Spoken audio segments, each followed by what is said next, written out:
Ok, alunos e alunas, hoje preparei uma aula para vocês sobre as leis de Newton. Vamos fazer uma retomada aí dos conteúdos, para que vocês tenham condição aí de estudar um pouco, de entender melhor esse conteúdo. Eu vou utilizar o material do Aula Paraná, os slides utilizados pelos professores na apresentação do Aula Paraná, e dando a minha apresentação, a minha explicação em cima dos conteúdos propostos. Então, vou utilizar duas aulas, a aula 34 e a aula 35, né, com os slides fornecidos dentro do Classroom e também divulgados para vocês aí através da TV e de todos os meios de comunicação. Então, qual é a minha explicação em cima desse conteúdo? Espero que ajude vocês a entender melhor e também poderem fazer melhor as provas, estudarem para um futuro Enem ou para vestibulares. Enfim, esse conteúdo ele serve para todos que se interessam por física. Então, essa é a minha intenção, fazer com que vocês tenham um recurso a mais. Vamos lá.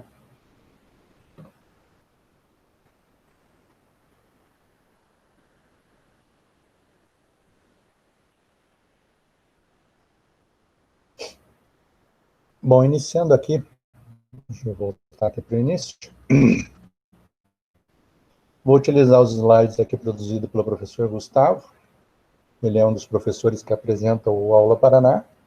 E ele é o responsável aqui, dá o crédito para ele, né, na montagem dos slides, não fui eu que preparei. Então, só vou utilizar para poder dar a minha interpretação para o conteúdo, não tem por que eu montar outro slides em cima de um conteúdo aqui que já tem pronto aqui, né. Bom, aqui o conteúdo da aula é uma retomada sobre as leis de Newton. Então, vamos ver aqui de que forma isso foi passado para vocês. Então, começa aqui com uma questão de interesse aqui para tentar despertar o interesse de vocês sobre o assunto.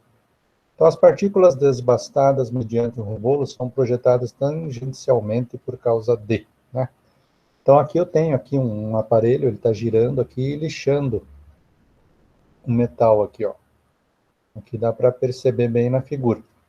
Isso gera faíscas aqui, que são pedaços de metais, que são as partículas desbastadas, ó. O que acontece? Isso aqui gira e joga essas partículas longe. Elas são projetadas tangencialmente, por quê? Porque elas saem nesse movimento aqui, ó. Elas não saem paralelos a essa superfície. Então, elas saem de uma maneira tangencial, elas fazem um ângulo aqui com a superfície.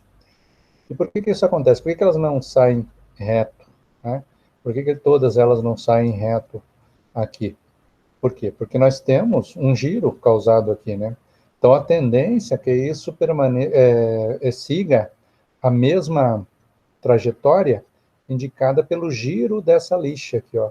Então, o que acontece? Isso aqui gira muito rapidamente, então tudo que tiver, por exemplo, se tivesse alguma coisa aqui, se escapasse um pedaço aqui se esse metal se rompesse aqui e saísse um pedaço, ele sairia na tangente também.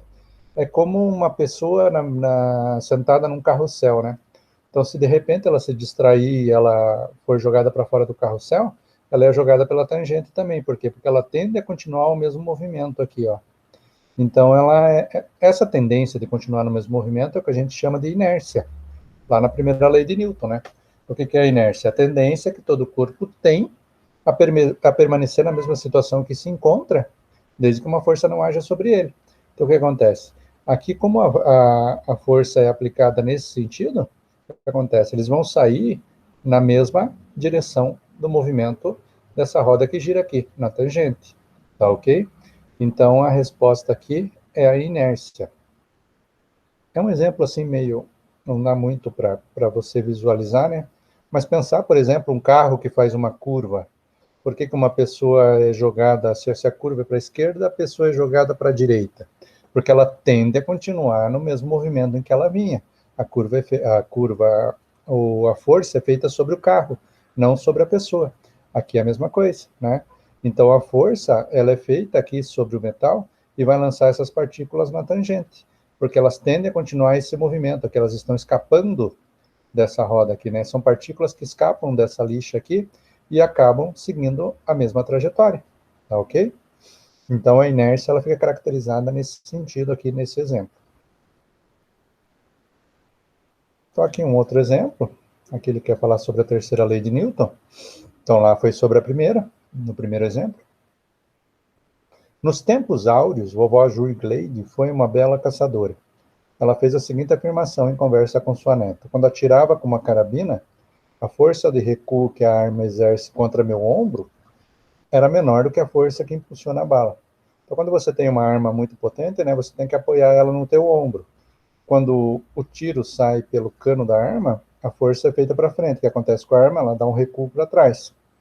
Aqui ela está dizendo o seguinte, que quando atirava com uma carabina, a força de recuo que a arma exerce contra o meu ombro era menor do que a força que impulsiona a bala. Isso é fisicamente impossível, porque a força que fizer a saída da bala vai ser o recuo da arma.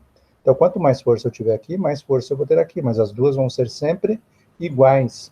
Então, a ação vai ser sempre igual à reação. Uma vai para frente, a outra vai para trás.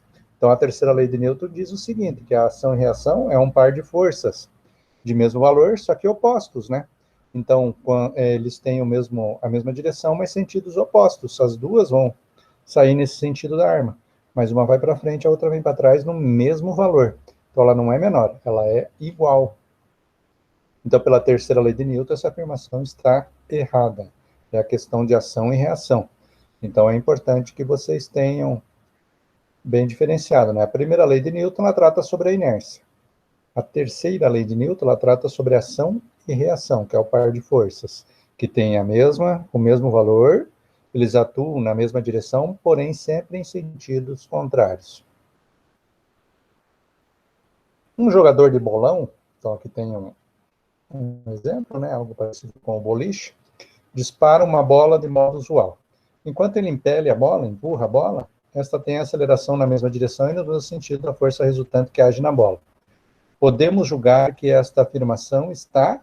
Então, enquanto ele empurra a bola aqui, enquanto ele está aplicando força sobre a bola, esta tem aceleração na mesma direção e no mesmo sentido da força resultante que age sobre a bola. É claro, se ele jogar para frente, a bola vai para frente. Se ele jogar para o lado, a bola vai para o lado.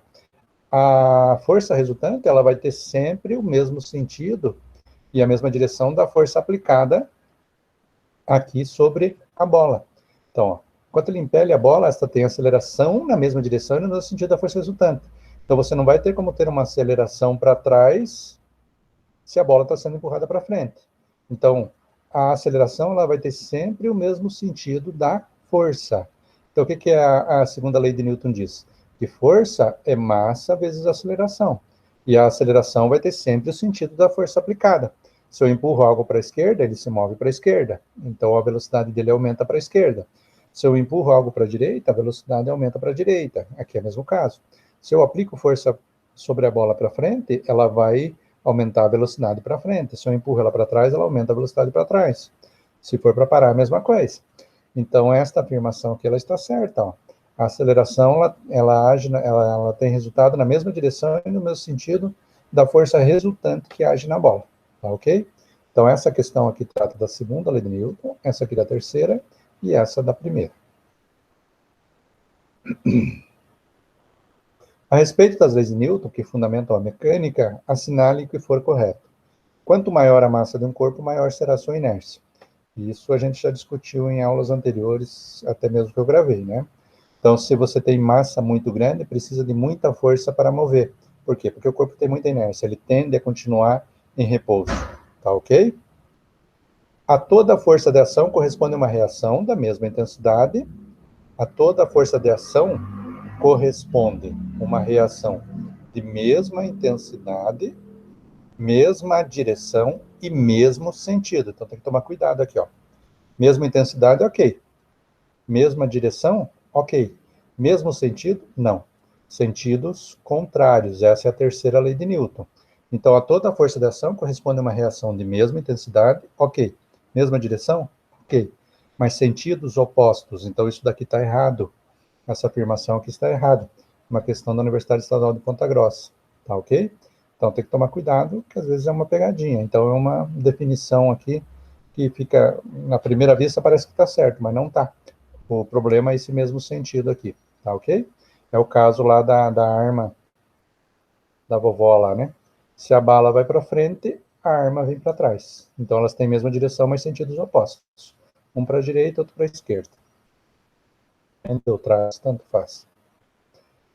O estado natural de um corpo, em repouso ou em movimento com velocidade constante, só muda quando a soma das forças que nele atuam é não nula.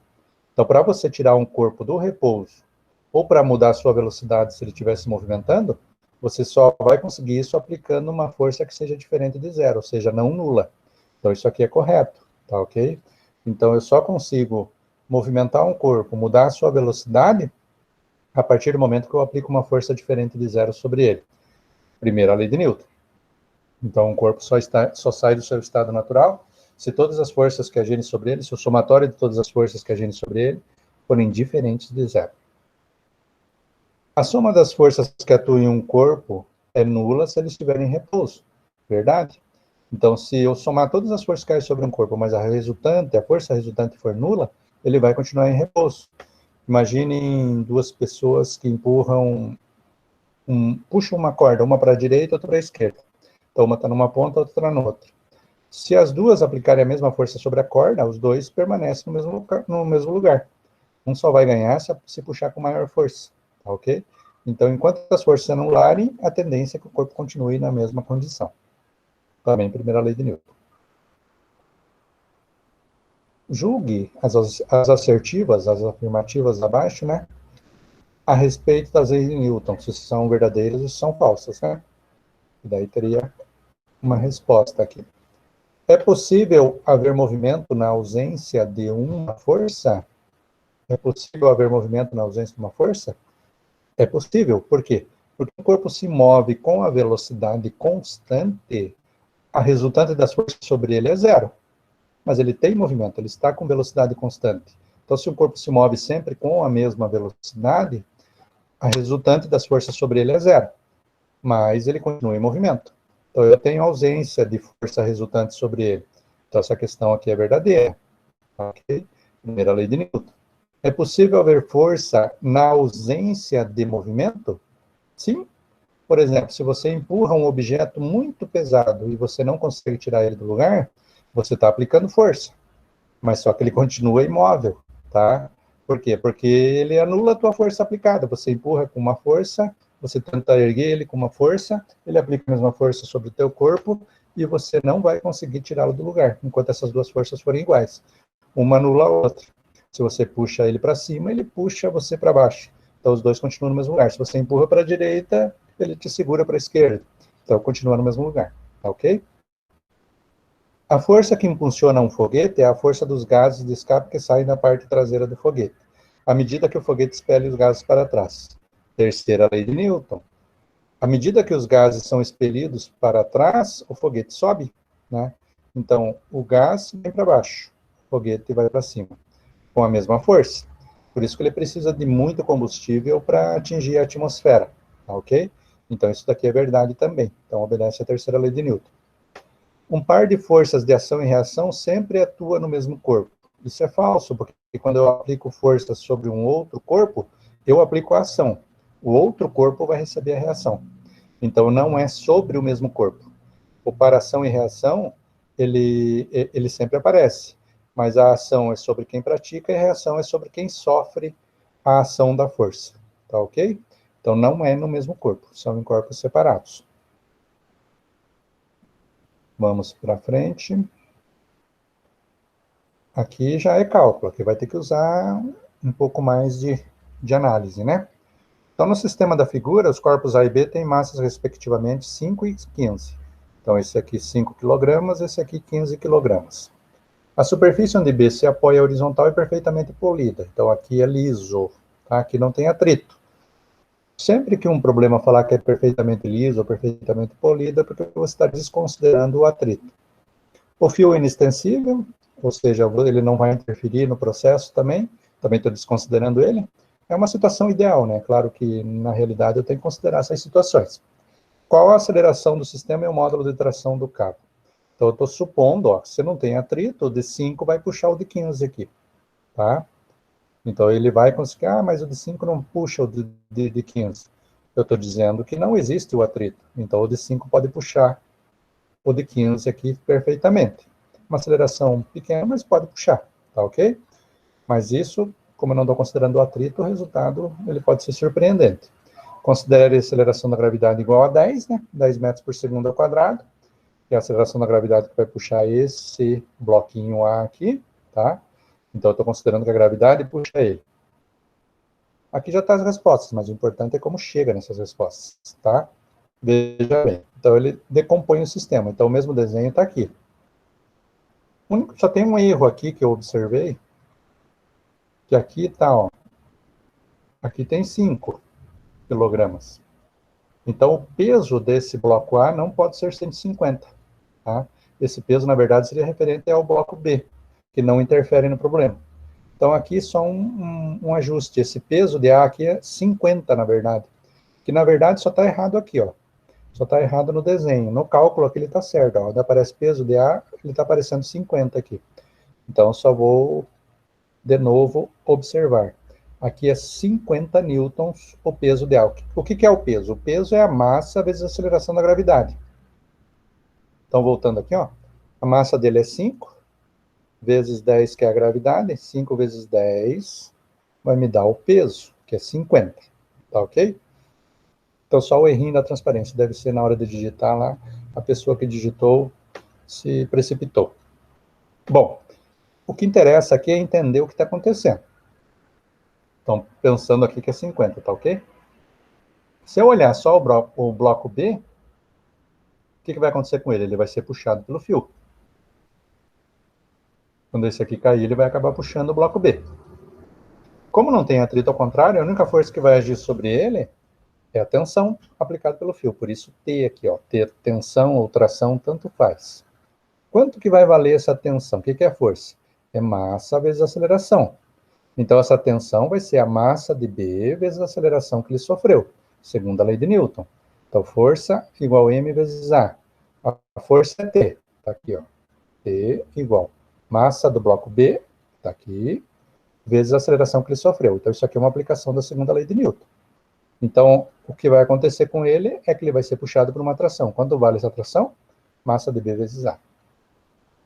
O bloco A vai agir duas forças. O peso vai puxar ele para baixo, só que ele não vai cair livre. Ele vai ter uma força que segura ele aqui para cima, que é a tensão. Tá ok? Então, significa que eu tenho uma resultante aqui, que seria o peso maior menos a tensão. Então, o peso de A menos a tensão vai me dar a resultante. Aqui eu só tinha uma força. Então, aqui é como se fosse zero, né? Então, T menos zero é T. Então, ficou só T aqui, ó. É MB vezes A. Aqui não, aqui eu tenho duas. Peso de A, que é 50, não 150, a gente já comentou no início do exercício, menos a tensão. Vai ser o quê? M vezes A. Aqui cortou o A do... Não sei se foi no eu aumentar aqui, deixa eu dar uma olhadinha só. Não, cortou mesmo. Então, aqui tem um Azinho aqui também, é MA vezes A. A aceleração é igual para os dois, porque eles vão cair juntos, tá? Então, aqui não precisa ser aceleração de B e aceleração de A. Então, aqui tem um Azinho também, tá ok? Então, o peso de A é 50. A tensão aqui, ó. Então, vamos por partes. Vamos analisar de cima aqui, ó. Tensão é igual a massa de B vezes A. Tensão, não sabemos quanto vale. Massa de B eu sei quanto vale, é 15. O problema me deu aqui 15, massa de B. 15 vezes A. Então, tensão igual a 15 vezes A. Ok. Embaixo, peso de A, 50. Não é 150, é 5 vezes 10 lá. A gente já comentou, estou reforçando de novo. Menos a tensão. Por que menos? Porque essa daqui é maior do que essa. Como que eu sei que ela é maior? Porque o bloco vai cair. Se ele subisse, a tensão seria maior que o peso, mas eu estou supondo que ele cai. Se ele cai, o peso é maior que a tensão. Então, vai ser P menos T. Então, peso de A menos T. Ó, 50 menos T. A tensão é sobre o mesmo fio, então essas duas aqui têm o mesmo valor, tá? Esse mais T e menos T aqui tem o mesmo valor. Tanto para o bloco B quanto para o bloco A. Que é igual a massa de A, que é 5, vezes A, que eu não sei quanto é. Aqui o que foi feito é o seguinte, ó. Eu tenho duas equações para resolver um problema só. Então, foram somadas essas duas equações como um sistema de equações, lá na matemática. Então, eu não sei quanto vale o t e não sei quanto vale o a, então eu tenho que sumir com um deles, porque eu não sei quanto vale, tá ok? Eu não sei qual é o valor da tensão e não sei qual é o valor da aceleração, mas eu quero saber quanto vale o valor da aceleração. Então eu tenho que sumir com o t. Quando eu somo as duas, como a tensão aqui é positiva, porque ela puxa, aqui, e aqui é negativa porque ela é menor do que o peso, então aqui é P menos T, então aqui fica negativo, e eu sei que as duas são iguais, o que acontece? T menos T dá zero, então elas se anulam. Sobra só o 50 desse lado da igualdade. Ó. Então fica 50 mais T menos T zero, que é igual 15A mais 5A, que são polinômios semelhantes aqui, né? Eles têm a mesma parte literal. Então 15A mais A. Monômio, né? Não polinômio. 15A mais A. Então, de novo. 50 mais T menos T. Ou se quisesse pôr lá T mais 50 menos T, daria tudo na mesma. O que interessa é que o T vai anular com o T aqui, e vai sobrar só o 50 desse lado. E aqui 15A mais 5A, como os dois são semelhantes, 15A mais 5A dá 20A. Então tá aqui, ó. T menos T zero, sobrou 50. 50 igual a 20 vezes A. 20 está multiplicando, passou dividindo, 50 por 20 vai me dar o valor da aceleração, que vale para os dois, já que eles caem juntos. Ó. A aceleração é 2,5 metros por segundo ao quadrado. Ou seja, ele vai acelerar com 2,5 metros por segundo a cada 1 segundo. Certo? Então, essa vai ser a aceleração dos blocos, considerando que o sistema ali não tem atrito. Ok? Então, de novo, dando uma olhada de novo. Então, tensão, só o que puxa o bloco B, aqui eu não tenho atrito, tá ok? Sobre o bloco A, duas forças, uma puxa, a outra segura, essa aqui é maior, então peso menos tensão, lembrando que aqui tem um Azinho, lembrando que aqui não é 150, é 50, a gente já discutiu o porquê, tá ok? Então volta e dá uma olhadinha no problema, é bom até resolver ele novamente num caderno e corrigir ali só os errinhos de impressão ou de digitação da lâmina ali. Ok? Então a aceleração foi encontrada. E daí, tendo a aceleração, eu consigo calcular a tração por qualquer uma dessas duas equações aqui, tá? Por quê? Porque a tração é a mesma no fio inteiro. Então ela vale tanto para esse aqui quanto para esse aqui. Então vamos ver lá como que foi feito. Aqui está errado também, ó. Esse de DA é 50, tá? Ó, tá aqui, ó. Então, mais T igual a 15A, 50 menos T igual a 5A. Tanto faz. Pega a primeira ou a segunda e você substitui ali e vê o que que dá, tá? Então, T igual a 15 vezes A, por exemplo. Quanto que vai ser o A? O A é 2,5. A gente foi calculado aqui no outro exercício, tá? O A vale 2,5. Então, você vai calcular ali a tensão. Ó, 15 vezes 2,5. 15 vezes 2,5, 37,5. Tá? Se fizer pela outra equação, também vai dar o mesmo resultado. Tem que dar, porque a tensão é uma só. 50 menos T igual 5 vezes 2,5. 50 vezes 2, 50 menos T igual 5 vezes 2,5, vai dar menos T igual 50. 50 menos T igual 5 vezes 2,5. Então, a mesma equação, substituindo os valores aqui, vai dar o mesmo valor. 50 menos T igual a 5 vezes A. 50 menos T, 5 vezes 2,5, 12,5. Então, fica menos T, esse 50 passa para cá. Aqui foi feito já uma troca de sinais. Então, tem que tomar um pouco de cuidado aqui com o que foi feito. Então, foi deixado aqui menos T. Esse 50 passaria negativo para cá.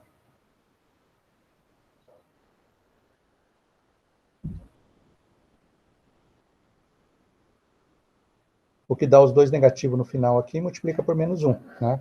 Então, menos t igual a menos 37,5 vezes menos 1, dá 37,5 também. Tá ok? Então, nós temos o mesmo resultado utilizando qualquer uma das duas equações. E tem que ser dessa forma, porque senão não está certo. É meio complicadinho aqui? É, mas o que eu aconselho? Pegar, reescrever o problema e tentar resolvê-lo Cadê eu aqui? Aqui. E tentar resolvê-lo novamente numa folha de papel e mostrar, né? Ver o que vocês tiveram dificuldade ali para compreender, tá? Não vou dizer que é muito simples assim, mas seria bom se a gente tivesse um contato maior aí e pudesse resolver juntos. Mas é o que dá para fazer no momento, tá ok? Bom, essa seria a aula 34. Daí temos a aula 35, que complementa essa aula aí, e eu acredito que ajude vocês a entenderem melhor. Então vamos lá para a aula 35.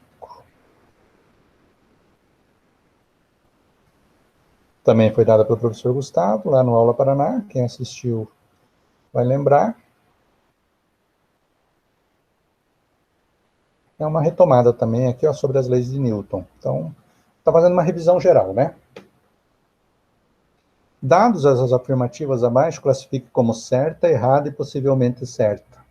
O peso de uma pessoa em Guarapuava é o mesmo desta pessoa em Paranaguá. Por que ela é possivelmente certa? Porque o peso ele depende da aceleração da gravidade. Guarapuava para Paranaguá, Paranaguá está no caso aqui eu teria que analisar, porque Paranaguá está no litoral, né? Então é a beira-mar. Então a altitude de Paranaguá é praticamente zero. Então ele está numa altitude... E Guarapuava estaria um pouco acima, mas não há uma variação muito grande na aceleração da gravidade de Guarapuava para Paranaguá, ou mesmo qualquer ponto mais alto do nosso planeta, que seja tão significativo que afete o nosso peso. O peso é a força gravitacional, é a ação da força gravitacional. Então, eu teria que estar a uma grande altitude para começar a perceber que o peso diminui. Então, por exemplo, ir para o campo próximo à Lua, ou escapar do campo gravitacional mais forte que é próximo à Terra, né? Então, você tem a ação da gravidade sobre as pessoas em nosso planeta muito próximas uma da outra. Por isso que ela é possivelmente certa. Ela não é totalmente certa, porque dá uma diferença, né? Guarapuava está a uma certa altitude em relação ao nível do mar. Paranaguá está muito próximo do mar. Então, a altitude dele em relação ao mar é bem baixa. Guarapuava já é uma cidade mais alta. Tá ok? De acordo com o princípio da dinâmica, a massa de um corpo depende da força que está submetido e da aceleração que ele adquire devido a essa força. A massa de um corpo depende da força? Não. É a força que depende da massa, né? Então, você não define a massa de um corpo pela força que você submete sobre ela. A massa é uma característica do próprio corpo, medida em quilogramas, por uma balança. Então, você tem a inércia do corpo medida pela massa. E daí, sim, quanto maior a massa, maior a força. Então, aqui seria o contrário, tá ok? Por isso que ela está errada.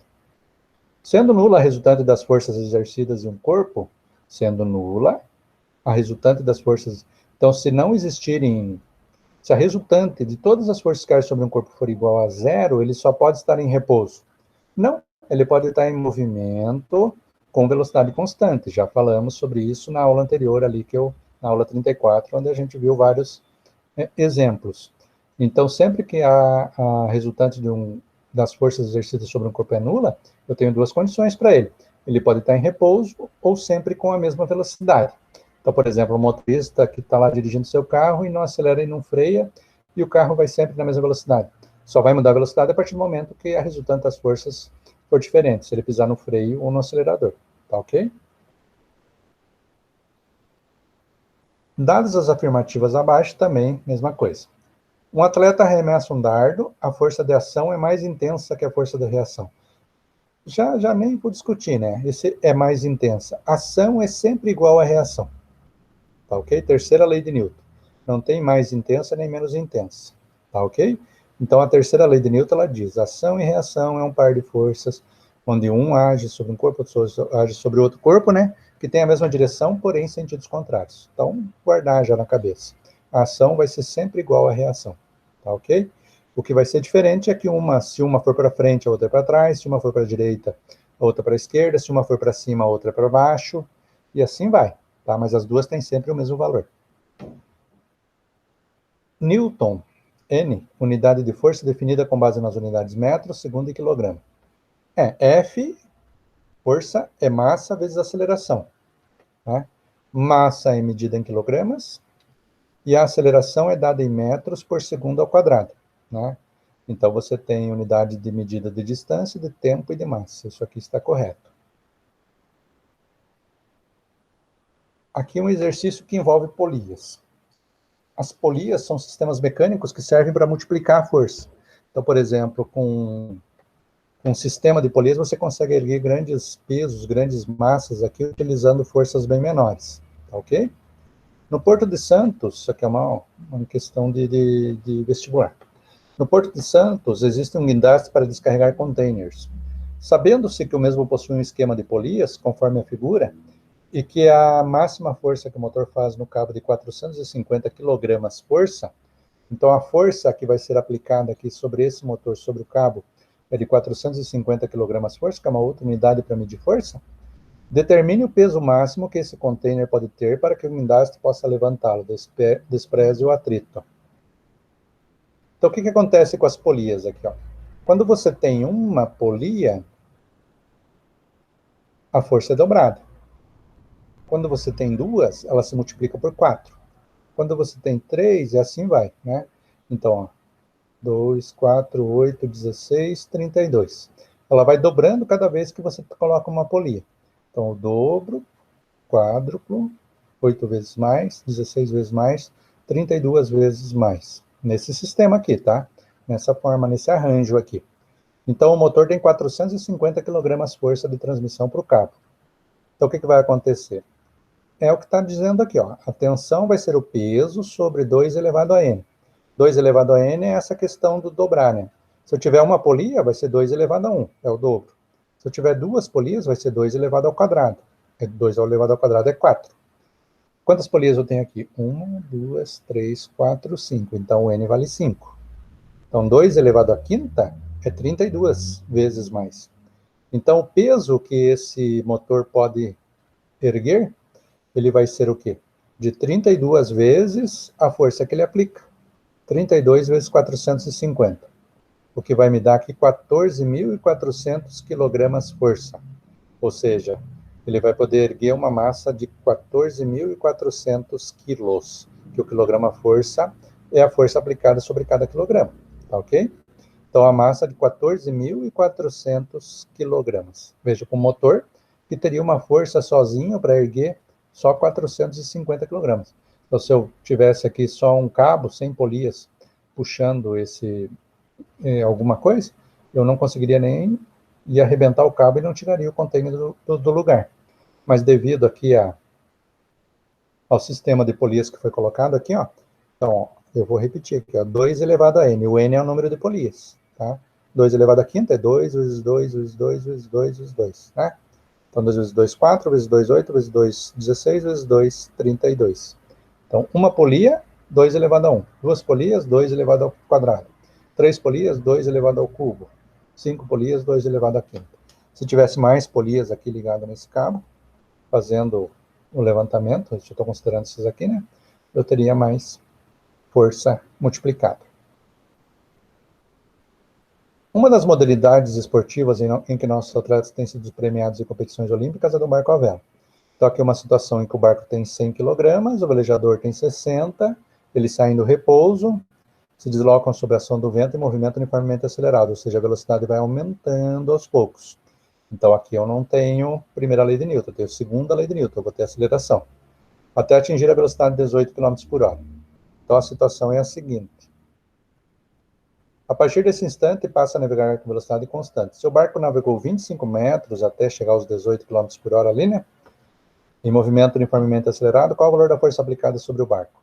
Despreza a resistência ao movimento do barco. Então, estou desprezando a resistência de atrito com a água, enfim, todas as resistências. Então, o barco inicialmente, ó, o velejador 60, o barco 100, está parado. Ele arma a vela aqui, o barco começa a se mover. Ele sai do zero, percorre 25 metros e atinge 18 km por hora. Esse é o problema. Então, ele vai acelerando. Então, significa que tem uma força agindo sobre ele. Né? Uma força diferente de zero. Por quê? Porque a velocidade aumentou nesses 25 metros. Calculando a aceleração. Então, a velocidade inicial é zero. Velocidade final é 18 km por hora. Unidade do Sistema Internacional, metros por segundo. Então, 18 km por hora divididos por 3,6 dá 5. Então, aqui tem uma transformação. passar de quilômetro por hora para metros por segundo, divide por 3,6. O ΔS é a distância que ele percorreu, 25 metros. Por que ΔS? Porque eu vou utilizar uma equação, vou tomar um pouquinho de água. Eu vou utilizar uma equação aqui que não depende do tempo, que é chamada equação de Torricelli. Equação de Torricelli, com 2 L's. Torricelli, escreve com 2 L's. Se quiserem pesquisar, deem uma olhadinha, vocês encontram essa equação. Essa equação, ela me fornece o quê? Ela me fornece a aceleração independente do tempo. Eu não tenho tempo nela aqui, ó. Então, eu não preciso saber quanto tempo demorou para ele percorrer os 25 metros, tá? O que eu preciso saber? Eu preciso saber a velocidade final, a velocidade inicial e a distância. E eu tenho esses dados. Velocidade inicial é 0, 0 ao quadrado é 0. Velocidade final são os 18 km por hora, que transformei para 5, né, dividindo por 3,6. Então, aqui fica 5 ao quadrado, mais 2 vezes a aceleração, que eu quero saber, e a distância que ele percorreu, que é 25.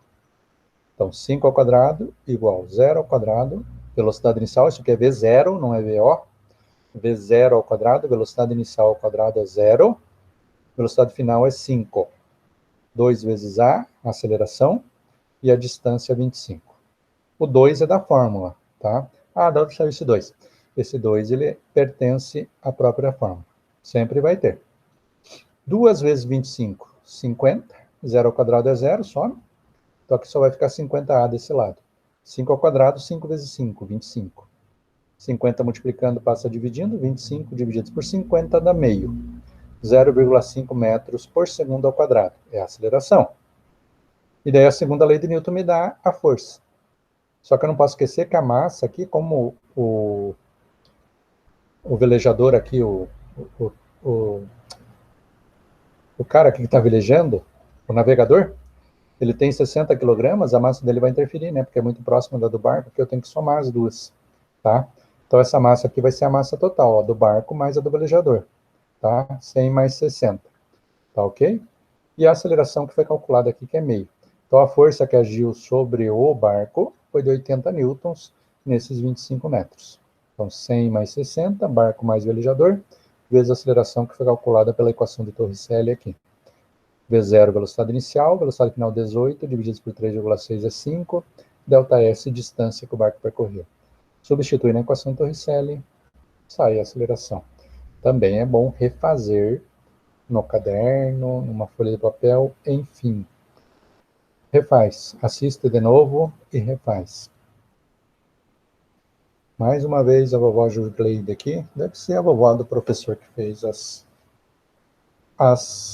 essas apresentações aqui. Bom, Universidade Federal do Rio Grande do Norte, ele deu uma adaptada.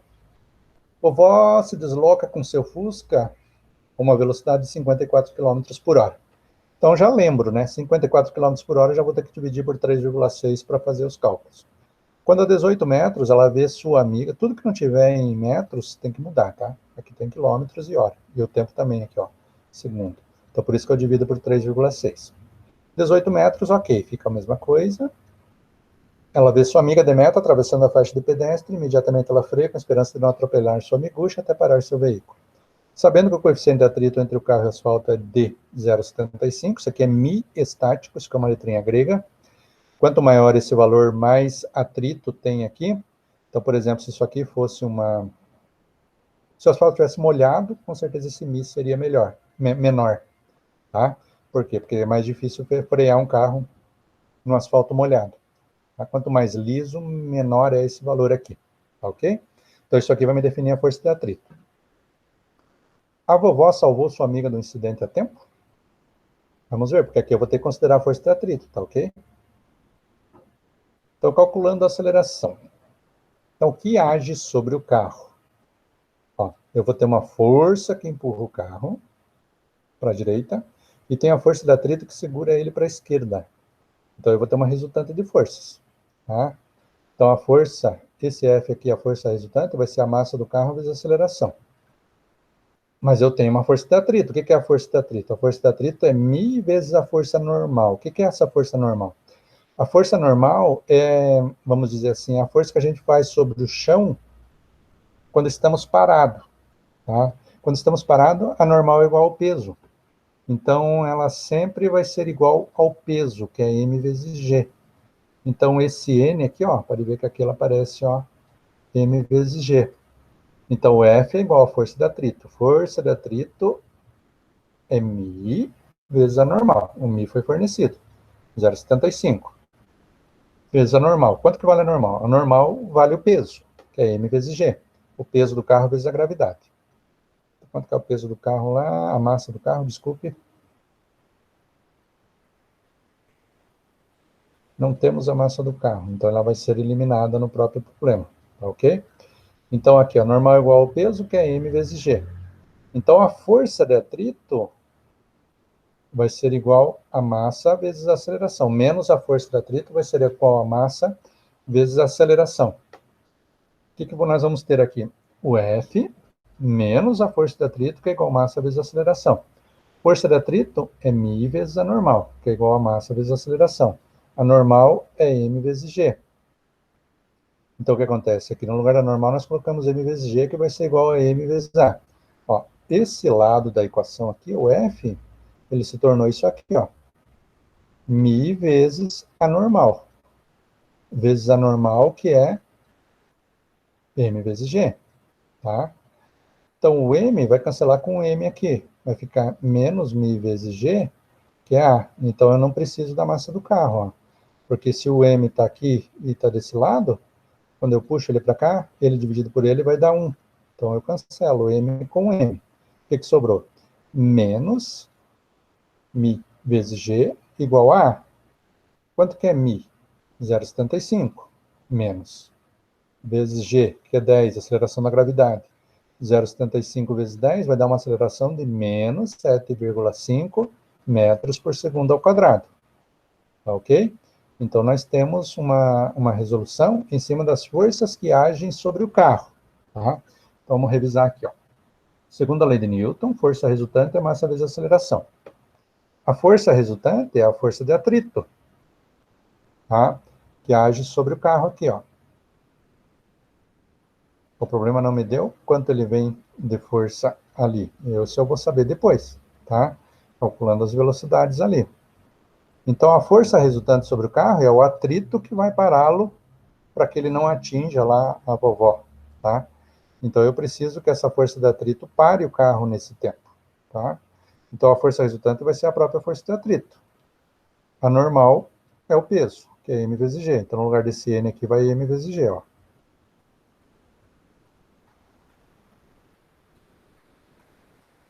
Então, esse F AT aqui, que é a força de atrito, ele vai ser contrário ao movimento, então ele fica negativo. Então, menos a força de atrito é m vezes a. Então, a força de atrito vai ficar aqui, ó, μ vezes a normal. Normal m vezes g vai me dar a aceleração. Então, esse exercício aqui é bom refazê-lo no caderno também, como os outros. Ele vai exigir um pouco mais de interpretação. Então, é bom pensar um pouquinho mais nele, né? Então, ó, o vovó Jurgleides desloca com seu Fusca, a velocidade de 54 km por hora. Quando a 18 metros, ela vê sua amiga Demétria atravessando a faixa de pedestre.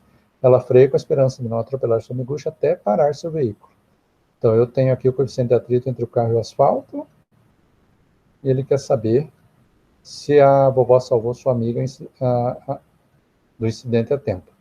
Por que ele calculou essa aceleração? Porque ele quer saber qual é a distância que ele percorreu, né? Porque, veja bem, o veículo está a 18 metros da vovó, então ele tem que parar nesses 18 metros, ok? Então, sabendo a aceleração aqui, substituindo na equação de Torricelli também, então aqui, a velocidade inicial, 54 km por hora, 15 metros por segundo, dividindo por 13,6. A aceleração foi calculada ali, menos 7,5. Tem que ser negativo? Ó, por isso que aparece o sinal de menos aqui, ó. Porque a força de atrito ela vai ser contrária ao movimento do carro. Então, ó, aqui tem um passo importante. Ah, de onde saiu o sinal negativo? A força de atrito ela é contrária ao movimento do carro, então ela tem que aparecer um sinal de menos aqui. Tá? Então, menos força de atrito vai ser igual a m vezes a. Força de atrito é menos μ vezes a normal. Normal m vezes g. Então, por isso que ela aparece aqui com sinal de menos. Por quê? Porque esse movimento aqui, ela diminui a velocidade, então aceleração negativa.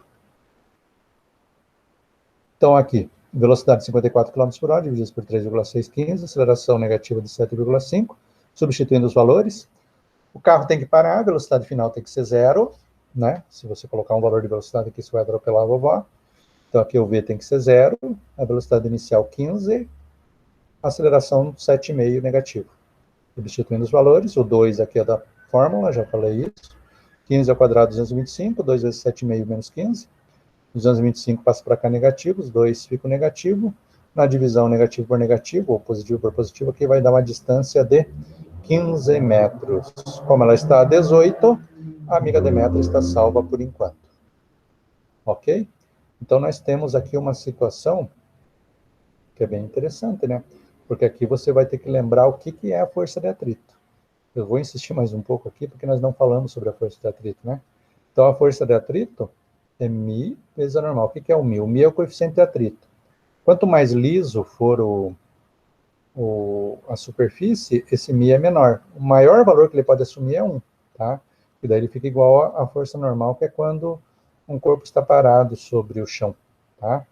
Então, esse μ aqui é a definição do atrito com o chão. E a normal vai ser sempre igual ao peso, que é m vezes g. Então, esse n aqui vale m vezes g, por isso que ele aparece aqui no final. Aqui, ó. E o menos aqui, porque trocou o sinal aqui, que aqui é positivo, aqui ficou negativo. Porque a força é contrária ao movimento do carro. Então, eu vou ter essa força aqui igual a menos a força do atrito, que é m vezes a. Força do atrito, μ vezes a normal, normal é m vezes g. Substituindo, massa cancela com massa, eu vou ter uma aceleração negativa de 7,5. Ok? Então, essas são as duas aulas que eu queria revisar com vocês.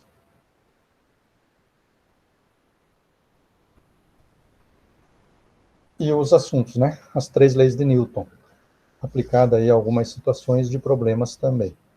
Espero que tenha ajudado vocês, né? Qualquer comentário podem fazer. E qualquer dúvida também, sempre à disposição para responder. Então, muito obrigado aí pela atenção de todos.